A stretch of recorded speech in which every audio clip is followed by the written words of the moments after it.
जय हिंद मेरे प्यारे साथियों, स्वागत है आपका अपने यूट्यूब चैनल एक्वायर्ड जोन में। साथियों, आज हम लोग पढ़ने वाले हैं हिंदी व्याकरण के कुछ महत्वपूर्ण प्रश्न। और ये जो प्रश्न है आपके प्रीवियस ईयर जो परीक्षा जो हुई है, कई बार उन परीक्षाओं में पूछे गए हैं और जो आपकी आगामी जो परीक्षा जो होने वाली है उन परीक्षाओं के लिए बहुत ही महत्वपूर्ण साबित होंगे। ठीक है, आइए हम आपको पहले हिंदी व्याकरण के कुछ टॉपिक बताते हैं। जिस टॉपिक पर हम लोग आज अध्ययन करने वाले हैं उस टॉपिक का हम आपको नाम बता देते हैं। ठीक है, और आप लोग उस नाम को आप लोग नोट कर लीजिएगा। धीरे धीरे हम लोग उसी टॉपिक पर अध्ययन करेंगे। ठीक है, आइए हम बढ़ते हैं अपने प्रश्न की तरफ। देखिए, ये हमारा जो टॉपिक है यहाँ पे दिया गया है, कह रहा है पहला क्या है, कह रहा है भाषा। ठीक है, भाषा, लिपि और व्याकरण। ठीक है, हम इसके बारे में अध्ययन करेंगे और इसके अंतर्गत जितने भी टॉपिक दिए गए यहाँ पर हम क्रमवाइज लिख दिए हैं। ठीक है, पहला क्या हमारा है, पहला है भाषा। ठीक है, पहला जो टॉपिक हमारा है भाषा है। भाषा के अंतर्गत हम सीखेंगे भाषा क्या चीज़ होता है, भाषा का प्रयोग हम कहाँ करते हैं, भाषा क्या चीज़ है। ठीक है, भाषा का हमारे जीवन में क्या प्रयोग होता है। ठीक है, और भाषा से कैसे क्वेश्चन पूछते हैं। ठीक है, आइए दूसरा हमारा जो यहाँ पे दिया गया है, कह रहा है भाषा की इकाइयाँ। भाषा की इकाइयाँ क्या होती हैं उसके बारे में हम अध्ययन करेंगे। ठीक है, चलिए तीसरा हमारा जो दिया गया है यहाँ पे, भाषा के भेद। ठीक है, अब भाषा के भेद कितने होते हैं, भाषा क्या चीज़ होता है, भाषा के भेद कितने होते हैं, उन भेद को कैसे हम पढ़ेंगे। ठीक है, उसके बारे में। और चौथे नंबर का जो हमारा जो टॉपिक है, कह रहा है विभिन्न भाषाएं। जो भाषा हुई है, भाषा जो होती है उसकी विभिन्न भाषाएं क्या होती है उसके बारे में। ठीक है, उस भाषा के अंतर्गत कितनी भाषा आती है, कितनी भाषाओं की क्या मतलब लिपि होती है। ठीक है, उसके बारे में पढ़ेंगे हम।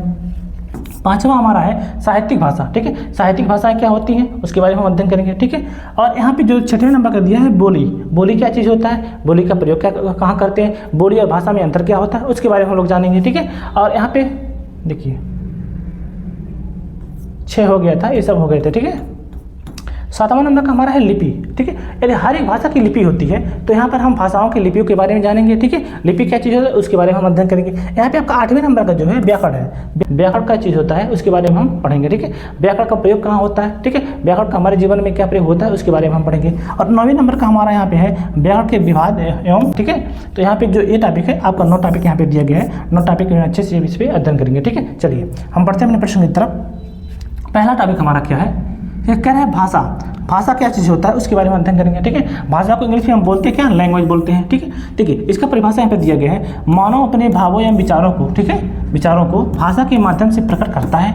भाषा के आदान प्रदान के साधन को हम भाषा कहते हैं। ठीक है, यदि हम अपने विचारों को दूसरों को सामने रखना चाहते हैं, यदि उसके विचारों को हम समझना चाहते हैं, मतलब कहने का मतलब ये हो गया अपने विचारों को दूसरे के सामने प्रकट करना और दूसरे के विचारों को अपने सामने मतलब प्रकट करवाना। ठीक है, वह क्या कहलाता है, हमारा भाषा कहलाता है। यदि अगला व्यक्ति आपके सामने खड़ा हुआ है तो वह अपनी बातों को भाषा के माध्यम से आपको समझाएगा और आप अपने भाषा को उस अगले व्यक्ति को अपनी भाषा के माध्यम से समझाएंगे। आई बात समझ, इतना तो आपको क्लियर हो गया। यदि आपसे कोई पूछे भैया भाषा क्या है तो आप कह सकते हैं कि भाषा आदान प्रदान करने की क्या है, क्रिया है। ठीक है, चलिए दूसरा क्या चीज़ है, यदि भाषा की बात की जाए, इसमें एक बात और जान लीजिए, यदि भाषा की बात की जाए, ठीक है, यदि भाषा की बात की जाए तो भाषा मुख्य रूप से कितने होते हैं, 2 होते हैं। ठीक है, वैसे तो हम 3 पढ़ते हैं। ठीक है, वैसे तो 3 पढ़ते हैं, लेकिन मुख्य रूप से बात की जाए तो मुख्य रूप से ये 2 होते हैं। पहला क्या होता है, मौखिक भाषा। ठीक है, क्या होता है, मौखिक भाषा। ठीक, और दूसरा क्या होता है, पहला हमारा मौखिक हो गया और दूसरा हमारा क्या हो गया, लिखित भाषा। क्या हो गया, लिखित भाषा। ठीक है, और जो तीसरा जो हम बोले हैं उसको आप लोग नोट कर लीजिएगा। तीसरा होता है हमारा क्या, सांकेतिक भाषा। क्या होता है, सांकेतिक भाषा।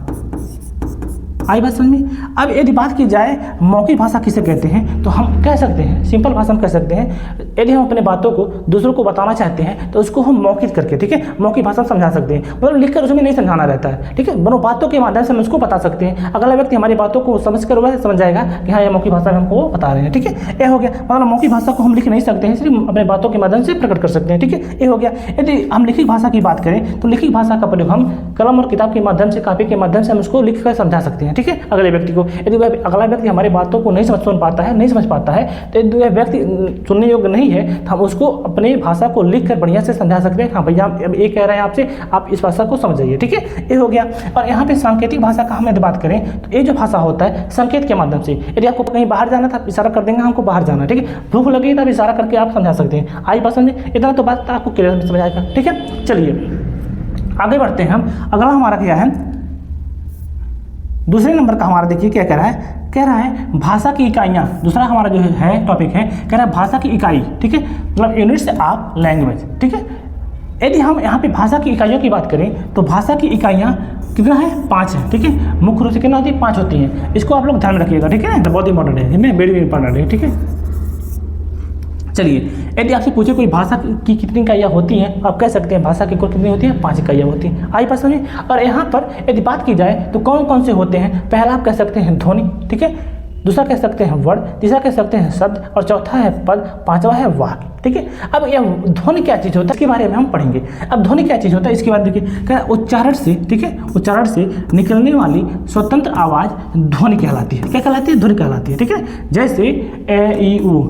चलिए, दूसरा हमारा क्या है, वर्ण है। यदि वर्ण की बात करें, कह रहे हैं ध्वनियों के, ठीक है, लिखित रूप को वर्ण कहते हैं। जो ध्वनि होता है, ध्वनियों को जो लिखित रूप होता है उसको हम क्या बोलते हैं भैया? वर्ण बोलते हैं। क्या बोलते हैं? वर्ण बोलते हैं, ठीक है। जैसे क ख ग आदि, ठीक है। क ख ग जो होता है वह सब क्या होता है आपका, वह क्या कहलाता है? आपका कहलाता है वर्ण। आई बात सुनिए। तीसरा जो आपका है शब्द कह रहा है, कह रहा है वर्णों के क्रमबद्ध समूह को शब्द कहते हैं, ठीक है। जो शब्द की बात हम करें तो वर्णों का जो क्रमबद्ध जो समूह होता है क्या कहलाता है? शब्द कहलाता है। जैसे राम हो गया, विद्यालय हो गया आदि, ठीक है ना। आप यदि मान लीजिए यहाँ पे लिख दिया जाए, आपको कह दिया जाए क मैं ले, ठीक है ना, तो इससे हमको शब्द बनाना है, ठीक है। ये सब क्या है? वर्ड तो ही है। इससे मिलाकर क्या बना हमारा? बन गया क्या? कमल। क्या बना? कमल।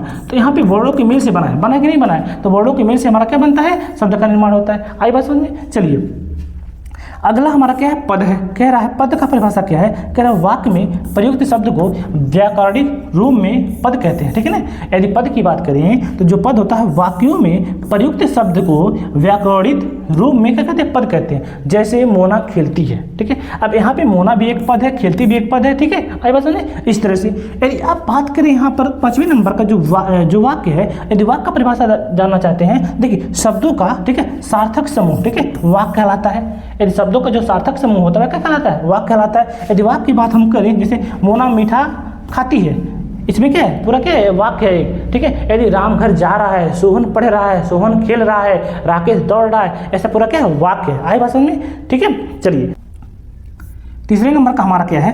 कह रहा है तीसरा नंबर कह रहा है भाषा के भेद, ठीक है, काइंड्स ऑफ लैंग्वेज, ठीक है। भाषा के भेद, भाषा में कितने प्रकार के होते हैं? देखिए, कह रहा है भाषा के निम्नलिखित 2 भेद होते हैं, ठीक है।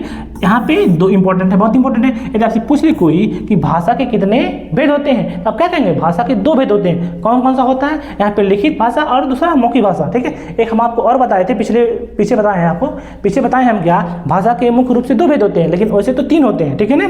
चलिए, अब यहाँ पे जान लेते हैं, जब आ गया तो पढ़ लेते हैं इसको भी। लिखित भाषा, जब हम अपने विचारों को लिखकर दूसरों तक पहुँचाते हैं, ठीक है, तथा दूसरे के विचारों को पढ़कर समझते हैं, तब लिखित भाषा कहलाती है। तब वहाँ पर, यहाँ पे रहेगा तब, वहाँ पर तब वह रहेगा, तब वह लिखित भाषा कहलाती है। आई बात समझ में। चलिए, दूसरा जो कह रहा है मौखिक भाषा की बात की जाए तो हम मुख से, ठीक है, मुख से बोलकर अपने विचारों को दूसरों तक पहुंचाते हैं, ठीक है, तथा दूसरों के विचारों को कानों से सुनकर समझते हैं, तो वह हमारा क्या कहलाता है? मौखिक भाषा, ठीक है। आई बात समझे। या उसको हम कह सकते हैं कथित, ठीक है, कथित भी कह सकते हैं। मौखिक भाषा को यदि कोई पूछे कि भैया मौखिक भाषा का अन्य नाम क्या है, या मौखिक भाषा को हम अन्य नाम से पुकार सकते हैं, जान सकते हैं, तो उसको हम क्या कहेंगे? कथित भाषा। आई बात समझे।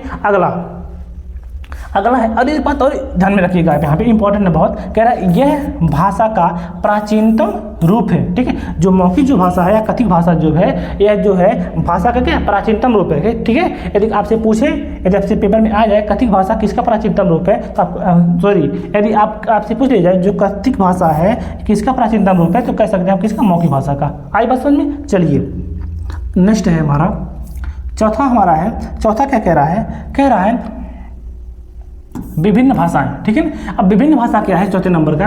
देखिए, कह रहा है संसार में, ठीक है, अनेक भाषाएं बोली जाती हैं, ठीक है। जो हमारा ये संसार है, इस संसार में अनेक भाषाएं बोली जाती है। कोई भी व्यक्ति एक भाषा नहीं जानता है, ठीक है ना। हम ही लोग हैं तो अब बहुत भाषाएं जानते हैं, ठीक है। आप लोग भी जानते होंगे कई भाषाओं को। तो संसार में सभी लोग अन्य भाषा का जगह पे इस्तेमाल करते हैं, हर एक जगह पे अन्य भाषाओं को बोलते हैं। जैसे वाली अंग्रेजी भाषा हो गया, चीनी हो गया, जापानी हो गया, फ्रेंच हो गया आदि, ठीक है, आदि भाषाएं हैं। नीचे यहाँ पे भाषा जो दिया गया है यहाँ पे है। यहाँ पे दूसरा क्या कह रहा है? कह रहा है हमारे देश में भी कई भाषाएं, ठीक है, कई भाषाएं बोली जाती हैं, ठीक है। हमारे संविधान में कुल कितनी भाषाएं हैं? 22 भाषा है। 8वीं अनुसूची के अनुसार यदि बात करें, कितने? 8वीं अनुसूची के अनुसार, 8वीं यदि 8वीं अनुसूची की बात की जाए, ठीक है, यदि 8वीं अनुसूची की बात की जाए, 8वीं अनुसूची के अनुसार कुल कितनी भाषाएं हैं? सूची के अनुसार कुल कितनी भाषा है? कुल कितना? 22 भाषा, ठीक है। कितना? 22 भाषा है, ठीक है। और इसमें जो 22 भाषा है, एक इसमें से 4 भाषा जो है, ठीक है, 92 अनुसूची से लिए गए। कितना? 4 भाषाएं जो हैं यहाँ पे लिख सकते हैं, ठीक है। यहाँ पे लिख सकते हैं आप, यहाँ पे 92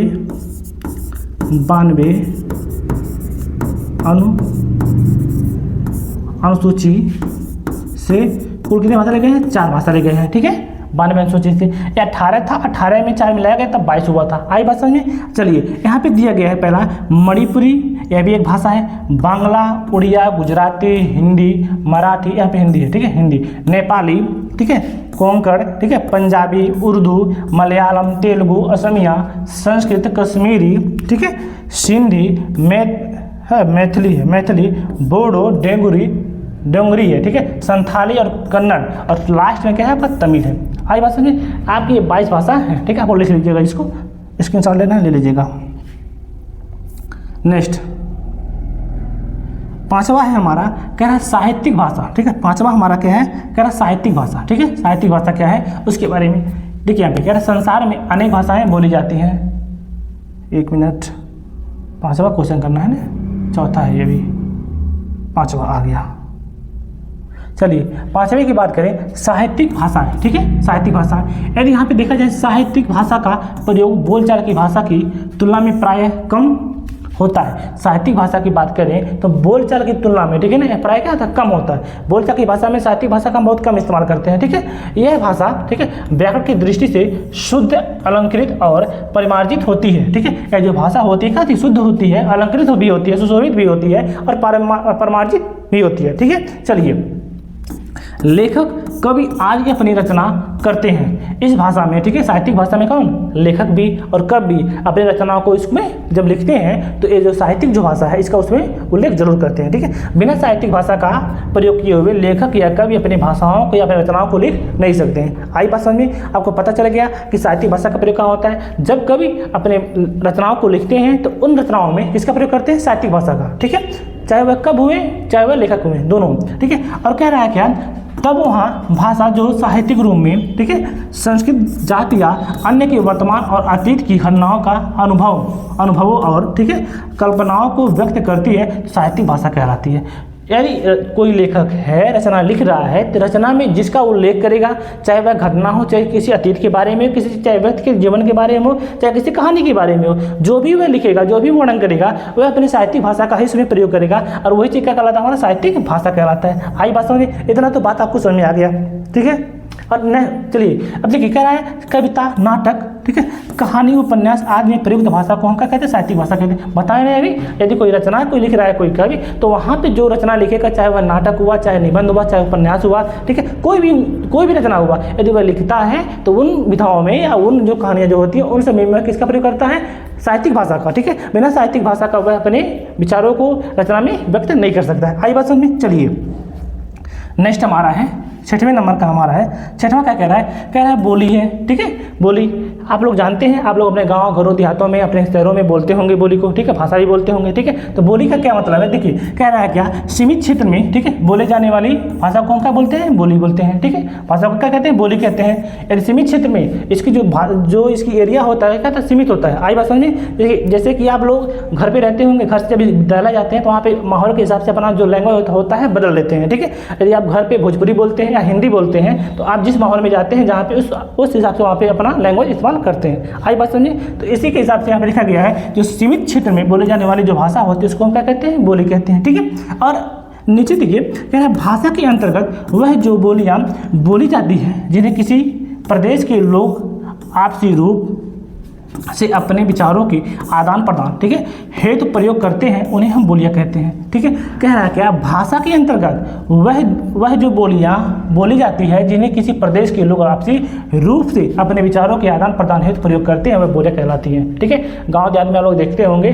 सभी लोग हिंदी नहीं बोलते हैं, ठीक है। भोजपुरी में भी लोग बात करते हैं, अपने देहाती भाषा में लोग बात करते हैं। वह व्यक्ति, दो व्यक्ति हैं, अगर व्यक्ति को भोजपुरी आ रहा है तो वह अपना बात भोजपुरी के माध्यम से आपको समझा देगा और वह अपनी बातों को देहाती माध्यम से दूसरों को समझा देगा, ठीक है। तो अभी क्या होता है, बोली के अंतर्गत आता है। आई बात समझ में। हर कोई हिंदी, अंग्रेजी, उर्दू नहीं जानता है, ठीक है। चलिए यहाँ पे जैसे दिया गया है कि मगही, ब्रज, भोजपुरी, राजस्थानी आदि, ठीक है, ये सब बोलियाँ हैं, ठीक है, ये सब क्या है, बोलियाँ हैं। और क्या कह रहा है, बोलियों का प्रयोग लिखित साहित्य में कम तथा बोलचाल में अधिक प्रयोग करते हैं।